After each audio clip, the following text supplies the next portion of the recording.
Hi, I'm Holly, I'm a writer, and today's little video is going to be a Sunrise on the Reaping, not necessarily a review, but kind of, we're going to call it a review because I don't know what else to call it. But basically, I read The Hunger Games, I watched them in the cinema, and then the Ballad of Songbirds and Snakes came out, and I think that was like during COVID. And I bought a copy because I was like, oh, this is gorgeous, I need it. Um, so it wasn't really a question of whether or not I was going to buy this because I did enjoy the Ballad of Songbirds and Snakes. It was a controversial one when it came out. I remember there were a lot of people who didn't like it, and I respect that. But I think that I enjoyed it enough that it was like I need Sunrise on the Reaping, especially because it's Haymitch's story, which was one of the most interesting. His arena has always been. I mean, we never really got that much detail about a lot of the other arenas. Like, we had some information that we got from the film, the first film especially, because the first film shows, for example, the victor who used the rubble to kill the last person and become the victor, and he obviously must have been in some kind of like rubble filled arena, even though that wasn't, I don't think, in the book. We then had the description of Haymitch's games, which I don't even know if this was all in Catching Fire or if it was in the other books. I don't know exactly where it was, but I knew going into this that Haymitch had an arena that looked perfect and everything looked amazing, and I knew that there were like flowers and that they were all poison, that the food was poison, all that sort of stuff. I knew that there was like a volcano eruption. I knew about that.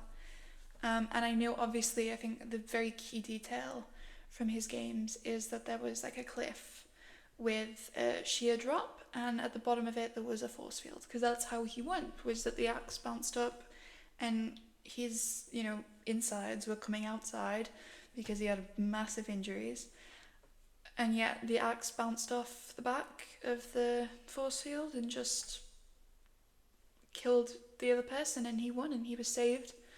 And I think something I actually thought before I read this book.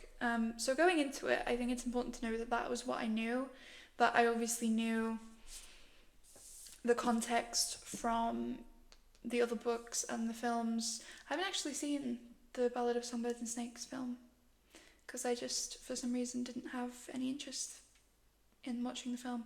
But I had like all of the other experience of the series. I am a huge fan. I have read these books. I've like analysed them. I just absolutely love them, and especially the arenas. That was something that I've done a lot of research into just because it's something that interests me a lot. There are a lot of different arenas that have been done, and Haymitch's is one of the ones that we had the most detail about. So I knew that. I obviously knew about how Haymitch ended up as a character and about things like the characters who were brought in who we didn't necessarily know were going to be here. I knew all of that, and I would say that I was as knowledgeable as you can be, basically. And I did a little, like, I say little, it was very brief. It was a reaction of like the first 30 or something pages. But Maisley shows up at the reaping, which happens very quickly. You also have the fact that he is like friends with, I mean, I'm going to get into all this probably, but like him being best friends with Katniss's father and realizing that very early in, all that sort of stuff, it felt like I had the context for it, which maybe was why I enjoyed it so much, especially because I do feel like, while at the same time, and I will say that this is like a negative, it did feel like I was reading something that had been written after the other books, right? Like, it didn't necessarily feel like every single inch of this had been planned out thoroughly before those other books were published. And, that isn't the best because it takes you out of the experience a little bit when you're reading it and you think, I don't know, like maybe this is not necessarily a cash grab, but I think there are a lot of authors who do that where they write something and it's clear that it's for the money. And I think that when you get the vibe that something has been written as like an independent thing that is supposed to slot into a pre-existing narrative, it can feel a bit icky. However, I do feel like it did make a lot of sense. I personally really like, and I'm going to talk about this in detail, I really like Plutarch in this. I really like that he is brought into it. I think that makes so much sense in how the Hunger Games narrative unfolded, because we didn't really understand anything because Katniss was completely clueless.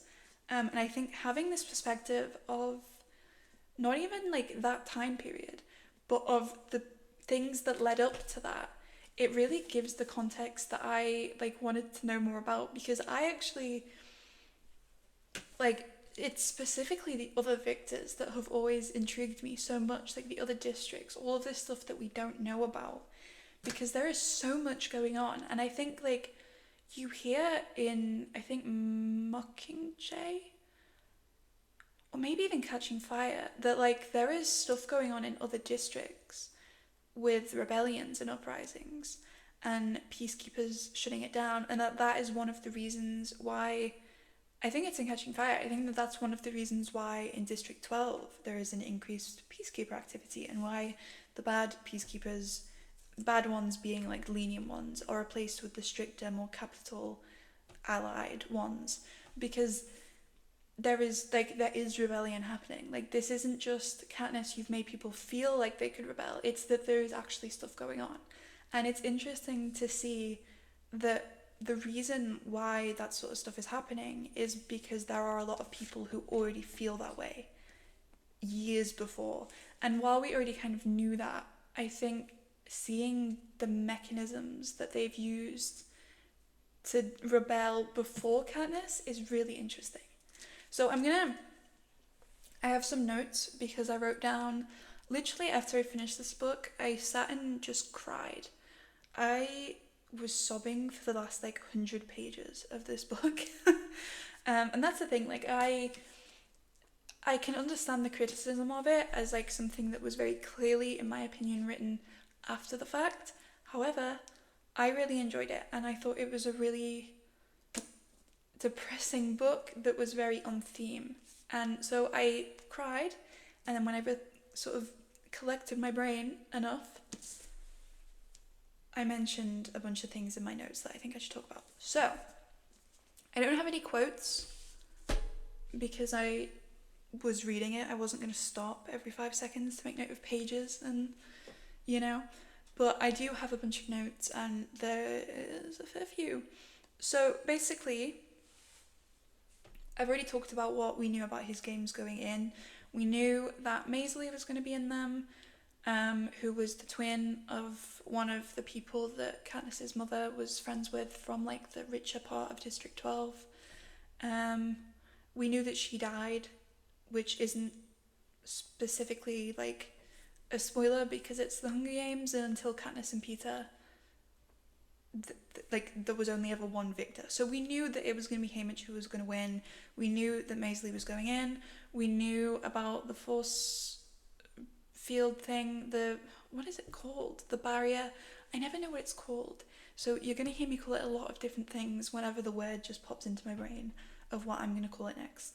But basically, we knew that was there. We knew about the mountain, which was a volcano. We knew about the flowers and all of like the pretty stuff that was really terrifying. All of the creatures, I think, were mentioned.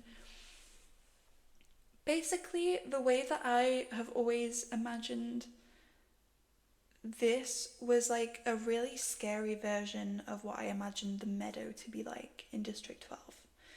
And I don't know what you imagine, but that was me. And then there was stuff that we learned in this book which kind of changed that perception of it. Like, for example, the fact that it, when zoomed out, looks like an eye. We didn't know that before. The fact that the flowers are collected in little like, almost like flower beds, right? Like specific areas, and that a fair few of them, if not most of them, are the entry points for like the mutts. And that's really interesting as well. I'm going to talk about that I think now, because that makes the most sense to begin. But basically, the Hunger Games has evolved, and I think it's been really interesting to see that. For example, in the Ballad of Songbirds and Snakes, we have they're in like cattle cars, right? So like really rubbish trains. They're not really given any like luxury treatment. They're not given good food. They're put in a zoo, I believe. It's been a while since I read it. It's been like 5 years, which is insane. But it's been this sort of established thing in the Hunger Games trilogy, the original trilogy, that the games are very high tech. They have the ability to. They don't save Peter's leg, right? Obviously, in the books, he is amputated because they can't save it from the infection. But, like, especially in the films, it becomes very clear that, like, they have this technology. They heal Katniss's hearing. They have the ability to create, like, holograms and to basically place down things in the arena whenever they want, and they'll just sprout. Which is, like, that's very high tech. They have hovercrafts. They have all of these specific technologies that you look at and you think, wow, that's so futuristic, which makes sense because it's set in the future. But then in the Ballad of Songbirds, like that isn't there. They're just in this very haphazardly thrown together games, even though it's their 10th year.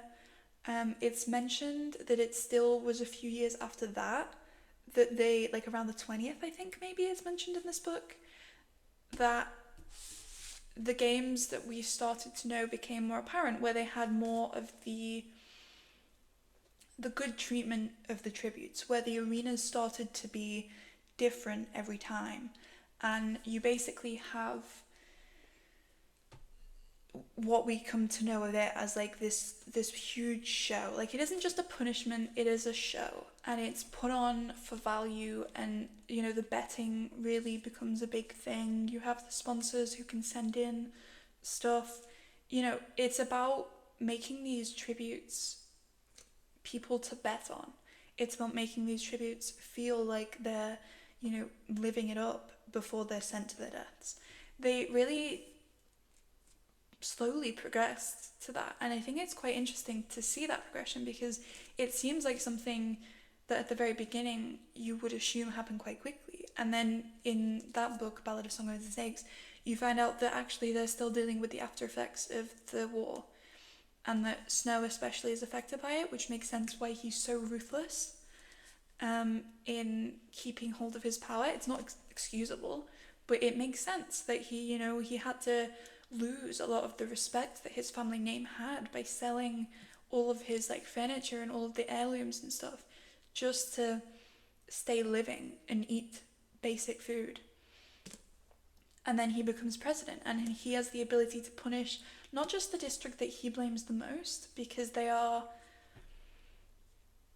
all District 12, obviously.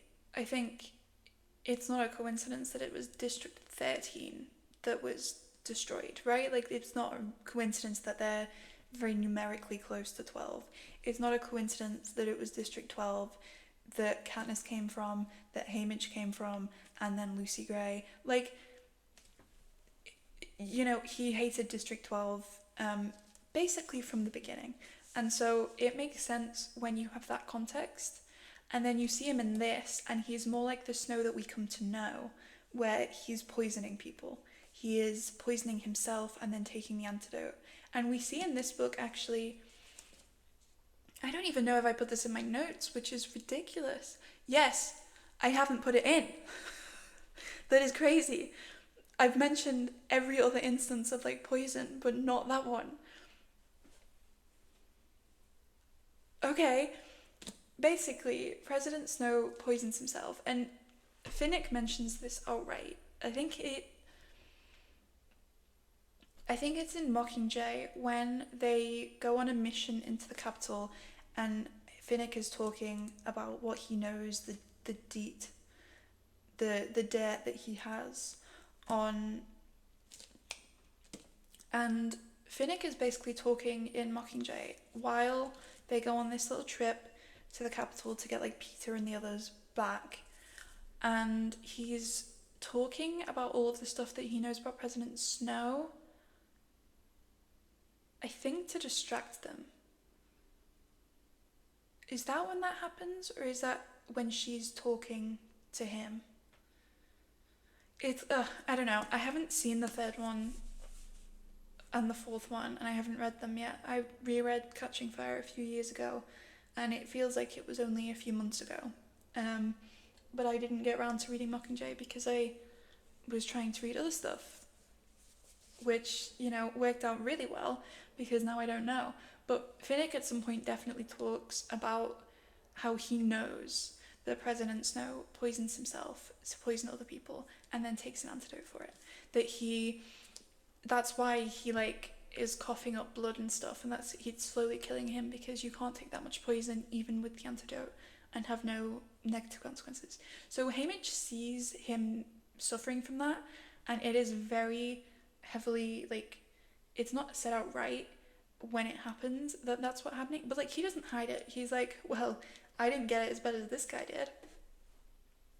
And then Plutarch is there, and he, again, I'm going to talk about him, but he's there and he's like, huh. And it's actually quite a funny scene because it's the absurdity of this man who is supposed to have all of this power and who is very threatening, but he's not very composed. He becomes more composed the further into the series that we get, and I think that's so interesting that he gathers control, and his way of controlling people is to kill them or to kill the people that they care about, and that is what kills him, right? Is that he does too much of that and it gets him killed.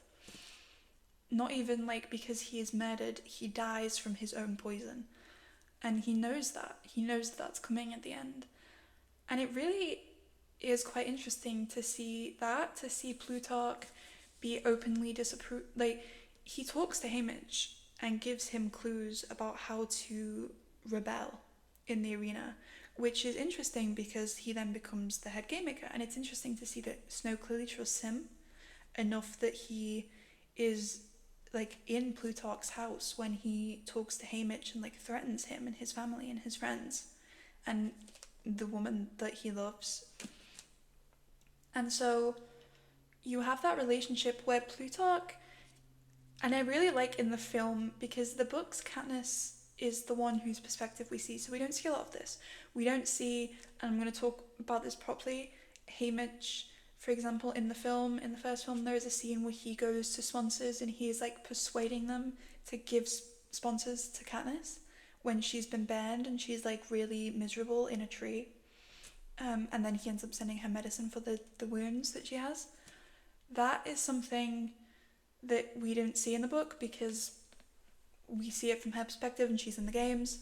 We also don't see that President Snow, when things go wrong with the games, goes looking for Plutarch to be hey, what's happening? And then realizes that he isn't there because clearly he was in on it. That is when Snow realizes for the first time that he's been duped. He's been thinking this whole time that this guy who for 24 years has been working with him, seemingly a very hard-working capital, just he maybe cares a little bit more about these people's stories, but he cares about them for the value that they have on camera, and he is so genuinely shocked to be caught out that way in Catching Fire, and we don't see that in the book, and it's so interesting to see how it got to that point. Even though it doesn't happen in this book, to see him talking in front of Plutarch so openly, to see how casual he is about this stuff and how he uses his house, and his house was inspiration for the arena. It was because of what Plutarch said. They were in a greenhouse basically, and I think they called it a conservatory, but it's basically a very formal greenhouse with a bunch of plants and trees and stuff to make it seem like a garden, but it's inside, right? And he points and he's like, look, you see those flowers over there all grouped together like that? Yeah, the game makers were really interested in that when they were in my house. And it's why were they in his house?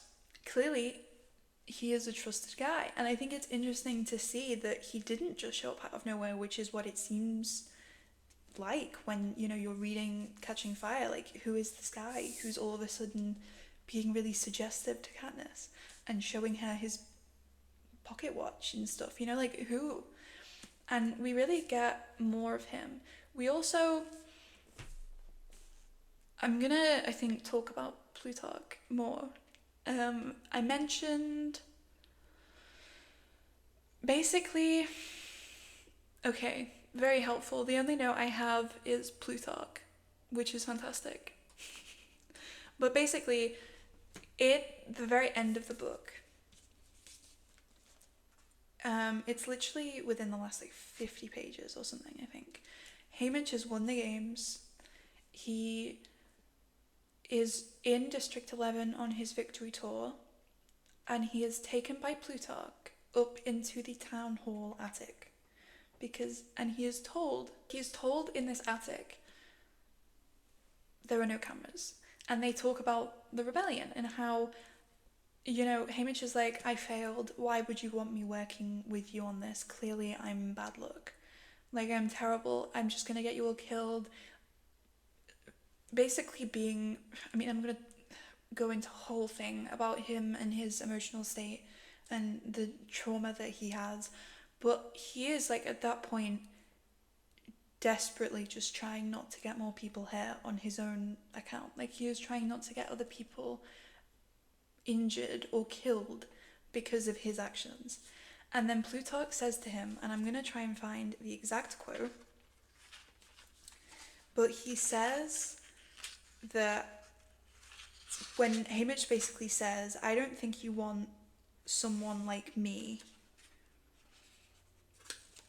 on this, you know, on your side, right? I think that I am not the kind of person that you need.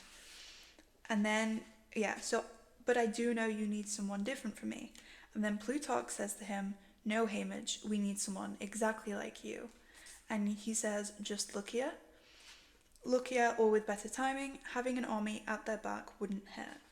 Now, the reason why that is so interesting to me is because I don't know if it's explicitly mentioned in the books, I don't know if it's explicitly mentioned in the films, but I have this vague memory that in Catching Fire, Katniss goes to Haymitch and they drink together.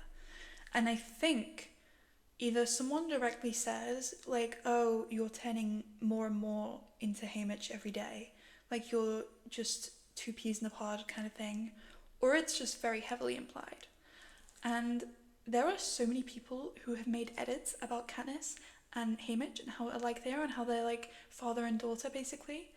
And this is like even predating. It was so interesting. I saw a TikTok, an edit on TikTok of them literally directly saying that they were like father and daughter, and it was released before the book, saying that, and like she is exactly like him basically, and she did have more backing because she saved her sister, so she was seen as this super heroic altruistic person. She was beautiful, she had Peter, you know, and like she saved Rue as much as she could, saved Rue's image by making her look less like a victim of this horrendous murder and more like just a child asleep in a meadow, right? Like, she did so much for so many people, even without thinking about what that would mean for her. And she had that backing. She had the luck of the timing on her side.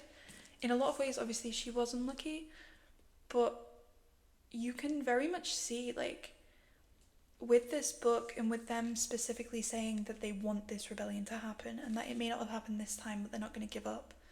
With Haymitch on board, you can understand that he would see Katniss, see how like her he is, and even though it would probably have killed him to have to make her be the Mockingjay, he would know. And he did have to make her, like, when you think about it, him not telling her that the plan was her and that actually the whole thing was centered around her and not Peter, like she wanted him to make it,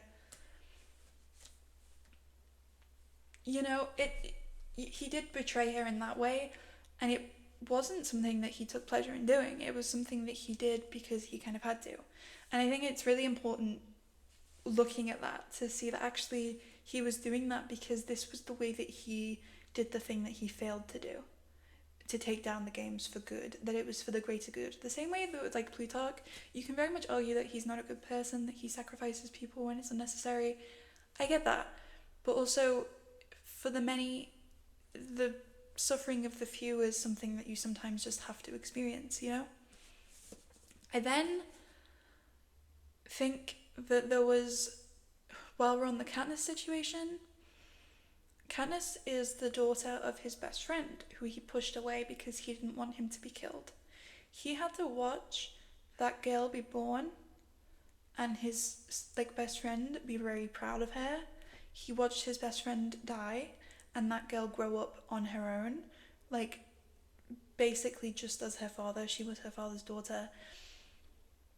And then he watched her get reaped, knowing after that point that he had watched 23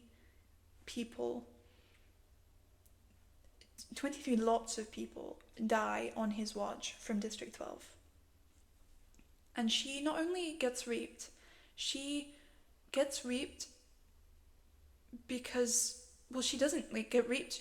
Her sister does, her young sister, her 12-year-old sister, and then she chooses to take on, and like, he absolutely would have been, and he admits it in this book, he's like, I called it Sweetheart because I always called this other girl Sweetheart. And for me, there was something about this girl, this daughter of my best friend, who I didn't really get to know growing up because I had to push everyone away. There's something about her that makes me feel like she is family and I do love her pretty much immediately.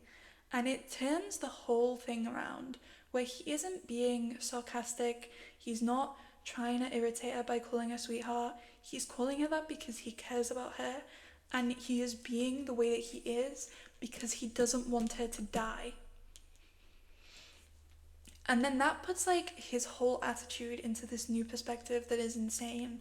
And knowing that he has to then encourage her and plot against her to make her the Mockingjay is just, it's so painful for him to know that he had to do that, because of course he had to.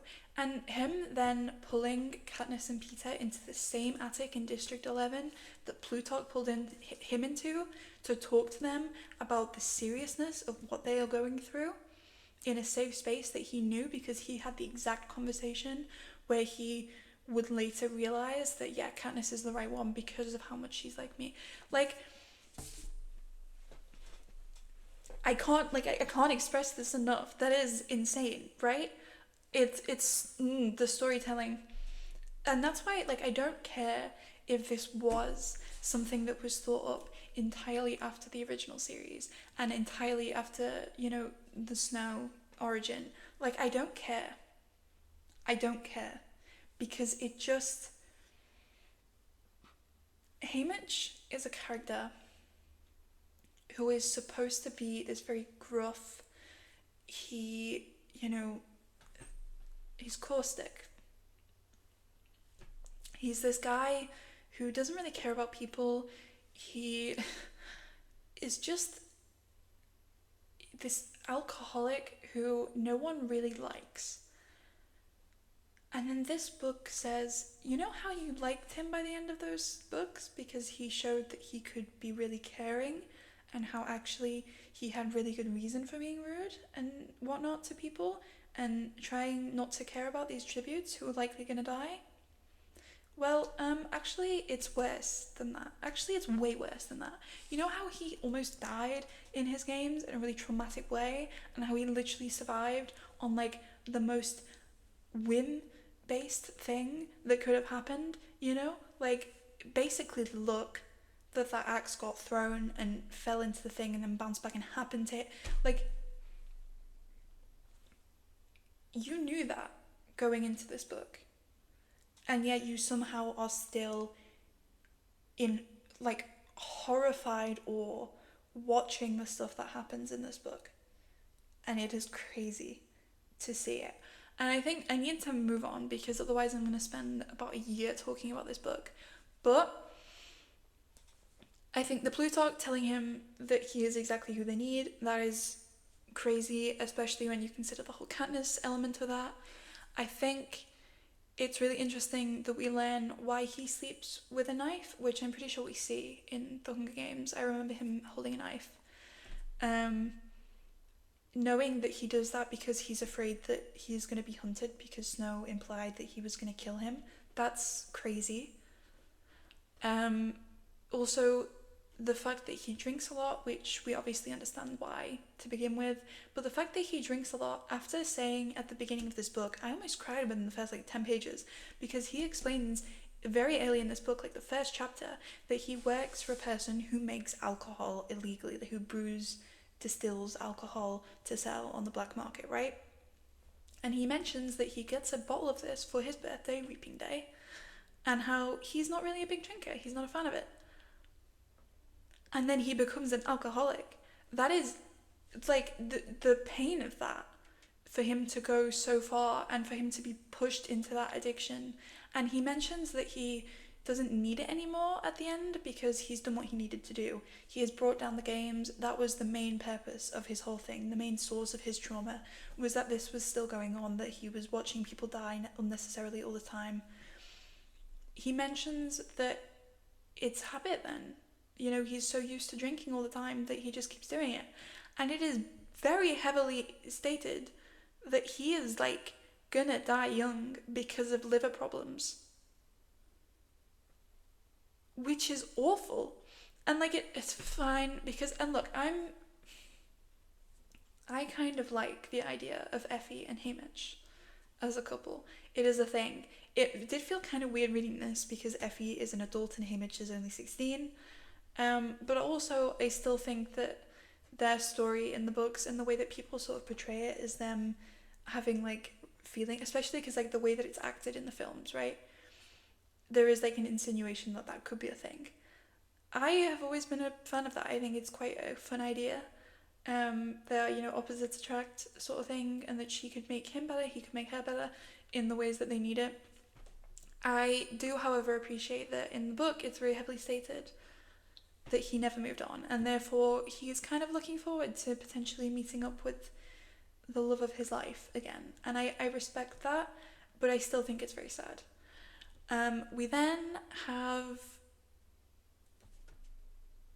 the reason why the love of his life is dead, which is that Snow poisoned her, but he was the one to give her the poison. And then he realized what he had done, and he had to watch as he was unable to save her.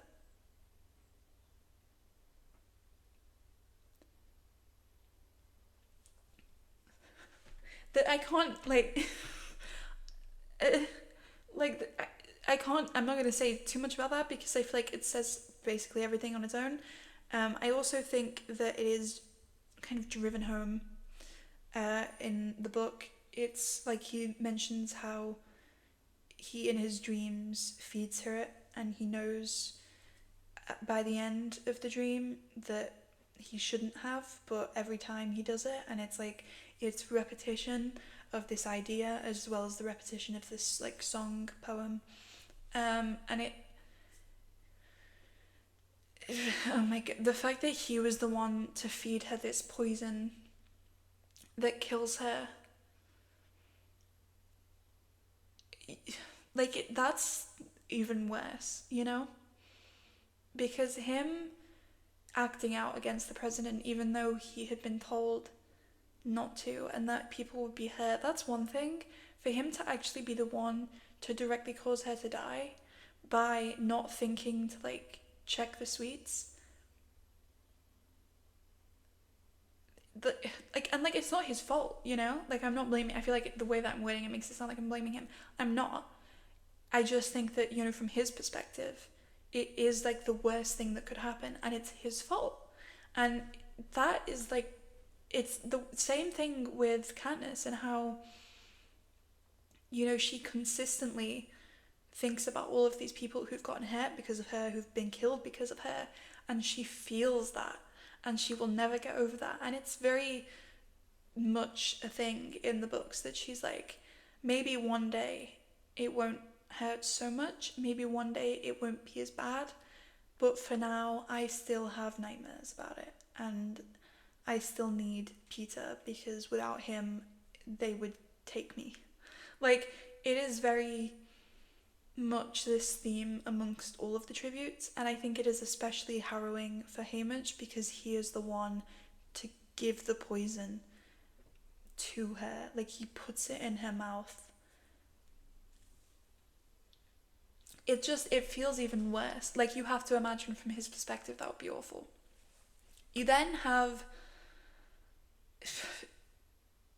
right, him in the last fight. I thought it was especially horrific because in the last,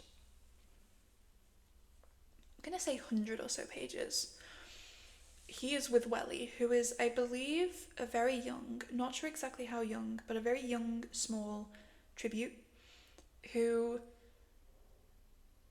he basically, he does this thing where he goes looking for her because he's like, she would be a good victor, right? I wouldn't, and Snow doesn't want me to live anyway, so it's unlikely I will, but I can save her. So he finds her, and she's really weak, and they're up in this tree together. And then it's nighttime, they're hidden, and then the last remaining tribute besides them, a Korea, no less, who I think is from District 1, maybe. Her name's Silka, which actually would make sense if she's from District 1 because luxury. But basically, she is like huge and she's vicious. And she sits at the bottom of the tree that they are in and cries. And he sends her down some of the chocolate that they got given by sponsors. And she doesn't do anything to attack him, she just eats it. And then she's gone when they wake up. He then leaves her, and literally within like the few hours, okay, it can't be more than 12 hours, shall we say, since that happened, she cuts off Welly's head. That's how she kills her. And I feel like, on the one hand, that is obviously, it's unforgivable. Like, that's not even a kindness. Like, for example, I'm going to talk about Lulu in a minute. She died in a painful way, arguably very painful, being poisoned, but it's still relatively kind. Being eaten alive, being stabbed through the neck, they're very vicious, but they were kills given by the game makers, all of them. The ones that the tributes did, they're usually quite vicious. Like in the first one, Kato obviously breaks the neck of the guy who dug up all of the bombs from underneath the podiums because he let Foxface steal from them. But I think that you have this thing with beheading someone where it's like very much an unnecessary act, especially when you are towards the older end of the age range, and I believe Welly was young. Either that or she was just very small. And like she was weak. She was probably gonna die if Haymitch didn't get her food and stuff, and you cut her head off. That to me is unforgivable. But at the same time, I feel like it's really easy to say she did that because she had a moment of weakness. And he explains like in book through his narrative that for a Korea of all people to cry and have that moment of weakness in the arena, it's kind of pathetic. Like, people have very high expectations. She is the person they are expecting to win basically from the beginning, and yet she's there crying. Like, from the perspective of these people who see these kids not as actual human beings but as commodities to be bet on and against, her crying is like a hugely depressing thing because she is supposed to be the person who is trained to kill from like when she is very young, and who isn't supposed to care, and who is supposed to win because she is so strong and brutal and like she's ruthless in the arena. And you can imagine that maybe she was just embarrassed by that and she felt like she had to be that ruthless version of herself that she is supposed to be for the cameras, you know, for the people at home. And he does mention that if she had gone back home, it would have been like a source of embarrassment for her, in the same way that him going back home after neglecting this group of weak people that he promised he would stick with and that he wouldn't hurt would have made him an embarrassment and made him seem like a traitor who was, you know, just trying to survive at any cost, which isn't something that flies in a lot of the districts. But I still thought that was quite a significant moment because I wasn't expecting that. I didn't know that that was how she was going to die, even though I knew she was going to die and I knew that it had to be this other tribute. And then that is followed up by her chasing Haymitch, who runs. He has a cut across his like stomach, his intestines are coming out, which again we knew. And then she throws an axe which bounces back at her and kills her and hits her in the head. And it's so vicious. It's such, like, I don't know how they're going to make this film and have it be the same age rating as the others, because I'm pretty sure that the others are age 12, right? You cannot show that, and you can't really sanitize it, shall we say, for TV without it being... it's important that it's shown that way. It's important because the thing for me that I always thought, and I thought this before I started reading, I was like, I hadn't really thought about it too much, but yeah, Haymitch is going to have a scar on his stomach from what happened to him, and he's not going to be able to look at his own body ever again without being reminded of what he went through. And that is something that is particularly awful. I think when you have a scar physically reminding you of that time that your organs were coming out of your body and you were thinking that you were going to die and you were literally seizing up, and then they saved you and they put in so much effort to save you, even though it was physically like wasting resources that they could have used elsewhere and they didn't even like you to begin with. That is like a huge deal, right?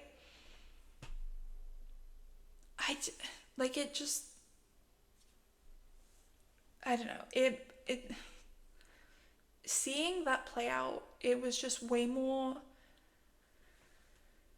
gruesome, which feels like the wrong word, but like, you know, like it was just so much more than it even had sounded like the first time that I heard about it. And it really was this very violent way of having the games end that I think,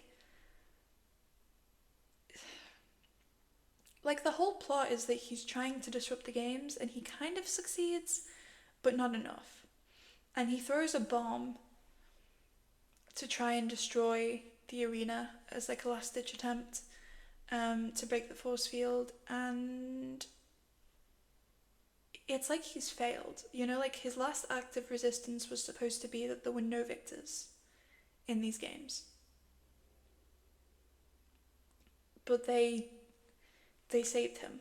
And I think it's absolutely ridiculously insane how much detail we got about some of these deaths. And it really, I think the point of it is to highlight that, you know, rebellion can be quite violent, and that the people who fight back have no idea of the value of human life and they don't care.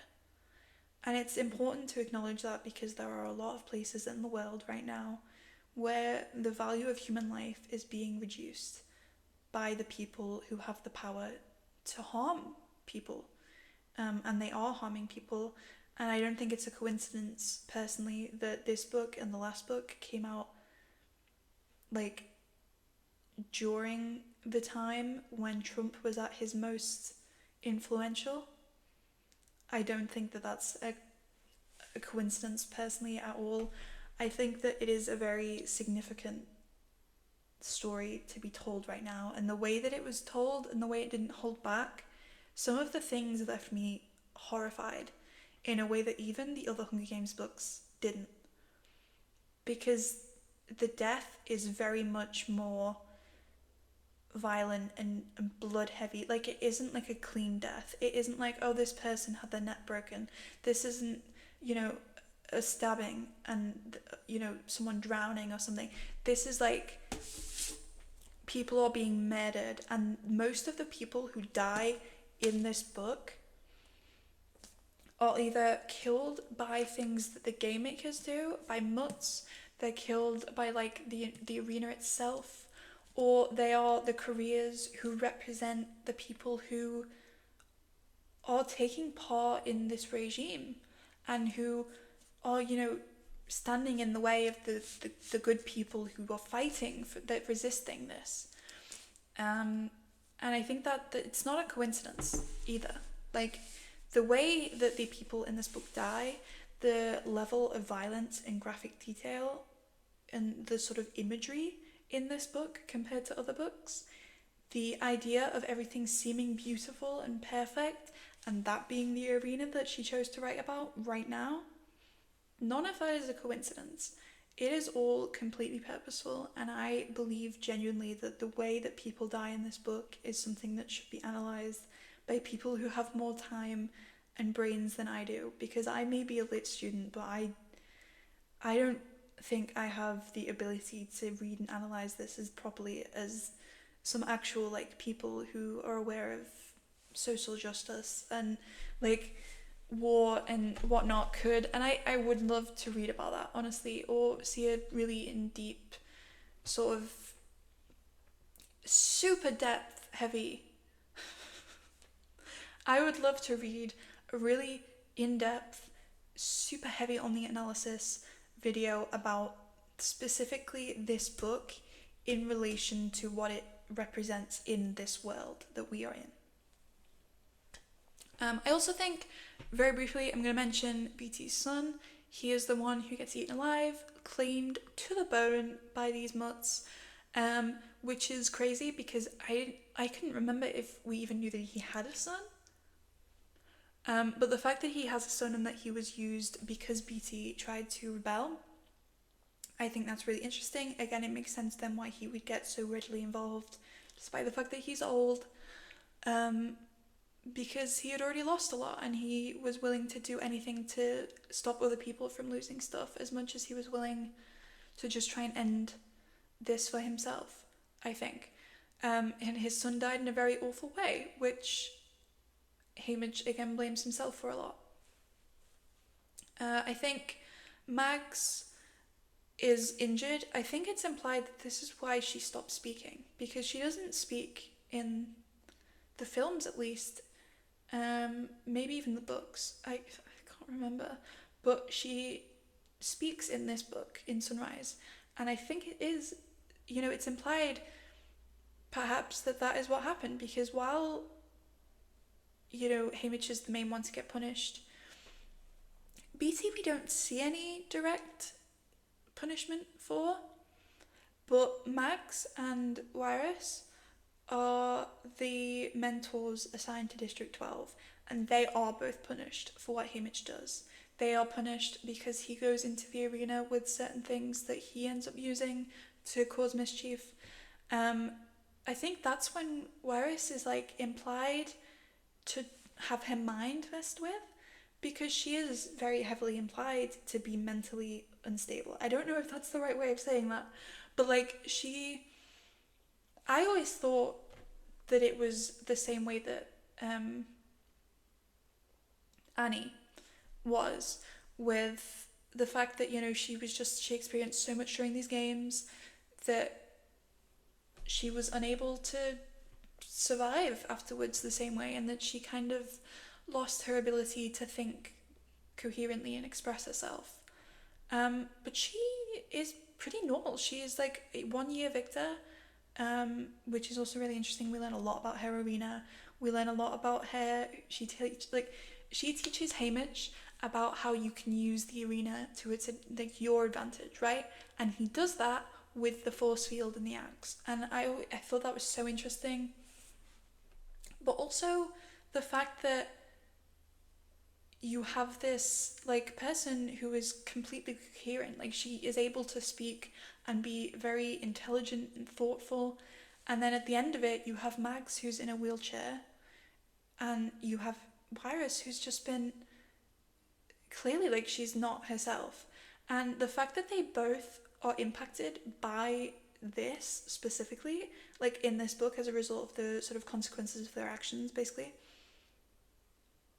It's like, I'm so happy that we get an explanation for that, but also I'm devastated that that's what it is, because you know about them from how they are later, and to see that they did a good thing and that's how they end up there, it makes sense again why they would join in, but it's so awful, right?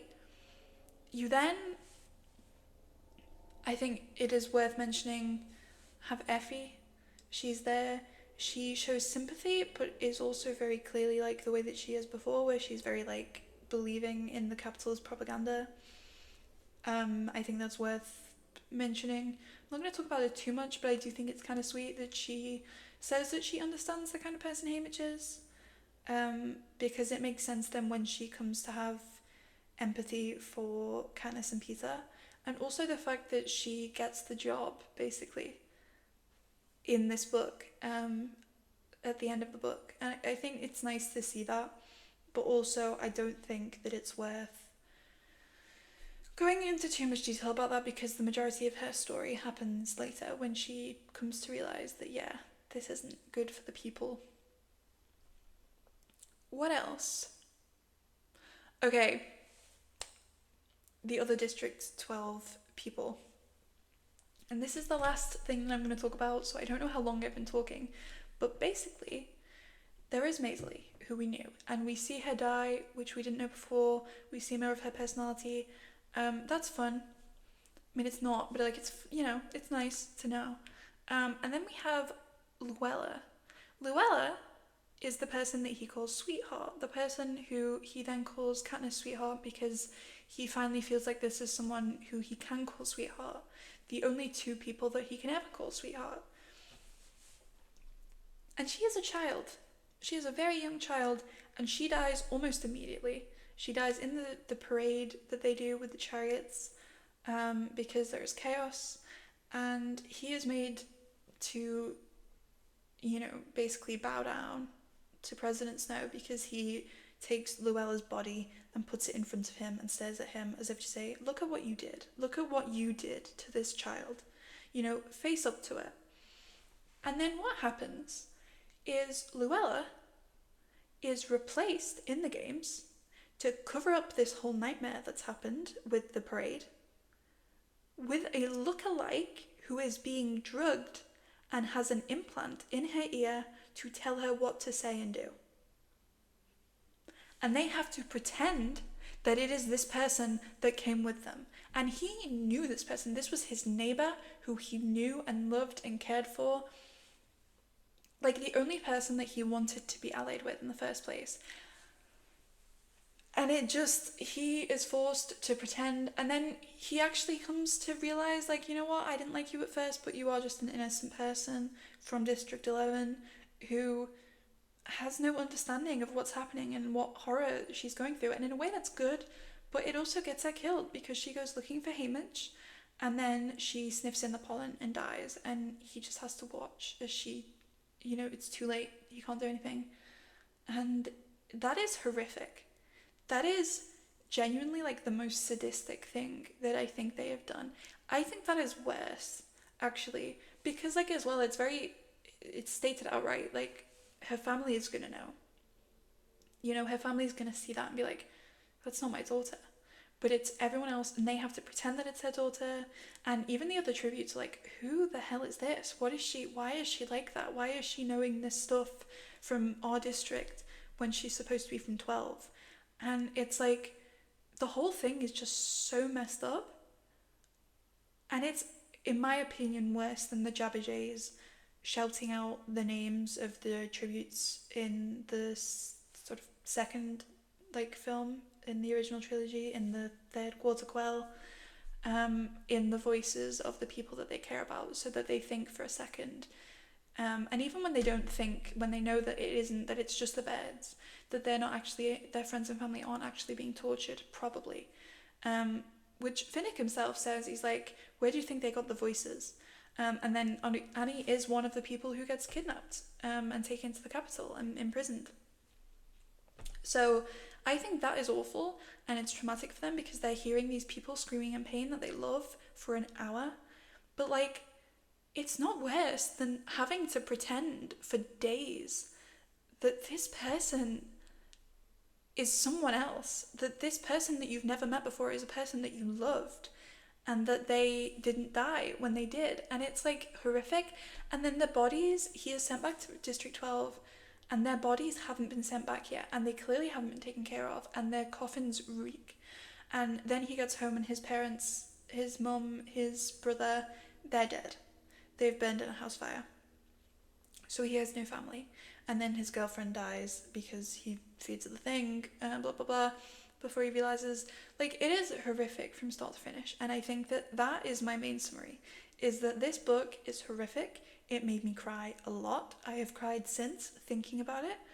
And it is so interesting, and I don't dislike it as an addition, even if it did feel at times like it was an add-on, because I think that it's necessary. I think people need to read this book if they don't stand with Palestine. I think it's necessary that people read this book if they don't think that fascism is that big of a deal. I think it's a really important book to be reading right now because globally it is known that there is a lot of bad stuff happening to a lot of people at the hands of politicians all over the world, which is a known thing. Like when there's been a pandemic, it's known that like far-right ideologies become more common.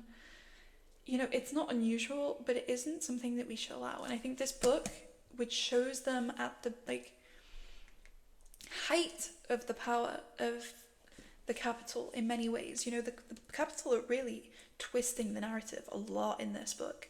And even just the opening quotes, like if you buy this book or if you already have it, spend a few extra minutes reading through these quotes, right? And I'll read the first two because they're very short. But basically, there's a quote from George Orwell which says, "All propaganda is lies, even when one is telling the truth. I don't think this matters so long as one knows what one is doing and why." You then have a quote from William Blake which says, "A truth that's told with bad intent beats all lies you can invent." Now, when you have stuff like that written at the beginning of this book, it becomes very difficult not to compare it to the real world, and how there are so many people who are dealing with misinformation all the time and believing it, and how it's one of the reasons why so much is allowed to happen, because people are like, well, this person's doing good stuff, and then it's like, no, they're not. And if you read unbiased news sources and fact-checked and listened to like professionals in the field, and varied professionals, not just professionals with one specific ideology that they're working with, but different people who all agree despite the fact that they have different political views and beliefs generally, that's what you need to do if you want to like survive this world. Yeah, I don't know. I think Suzanne Collins talks about all this stuff in a way that I can't. So I'm going to just say now, read the book. I loved it. It was a 5-star instant for me. I have a rating system where I'm not allowed to give a book a 5-star rating until a year after I've read it and loved it. If I'm still thinking about it, then it gets 5 stars. But because this is in a series that I already know and love, it gets a 5-star rating immediately. It's just like a thing. But yeah, I absolutely love this. I think this will be on my mind a lot, and I highly recommend it. Also, just on the topic, I have a literary magazine, and I will leave a link in the description, because the theme for it, which the submissions are free, by the way. So if you're a writer, whether you write short fiction like prose, poetry, creative nonfiction is allowed. We also are accepting art. It's called Not Quite Sure, and the theme for our 3rd issue is resistance. And I feel like it's a pretty perfect video to talk about that, because I want to encourage resistance. I want to encourage the kind of thinking and critical thinking specifically that books like this one, Sunrise on the Reaping, promote. I think that that is super important right now as someone who is very left-leaning in my beliefs. it is especially horrifying to me to see some of the stuff that is happening in this actual world, which is not at all that far removed from the stuff happening here, and in the Hunger Games books. And so, yeah, I recommend that. I would recommend, if you're a writer, creator, submit to that, you know, partake in it. I think art is a great form of resistance, and I think this is a prime example of how and why. So yeah, that's all. Bye.